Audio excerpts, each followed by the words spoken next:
ছোটবেলা থেকে বড়বেলা হয়ে গেল, তবুও আমার এই বদ অভ্যেসটি এখনও গেল না। সেটা হচ্ছে এই জানলার ধারে বসা। একবার যদি বাসে এই জানলার ধারে বসার সুযোগ পেয়েছি, কিছুতেই ছাড়তে ইচ্ছে করে না। ছোট বাচ্চাও যদি বলে আন্টি জানলার ধারে বসবো, তাকেও ছাড়তে ইচ্ছে করে না, কিন্তু বাচ্চা বলে ছেড়ে দিই। আমার সেই ছোট্টবেলা থেকে জানলার ধারে বসবো, কান্নাকাটি করা এখনো মনে পড়ে দিনগুলো।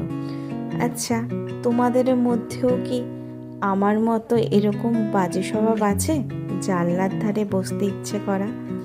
সত্যি অভ্যাসটি বাজে হলো, একদিকে কিন্তু মন্দ লাগে না।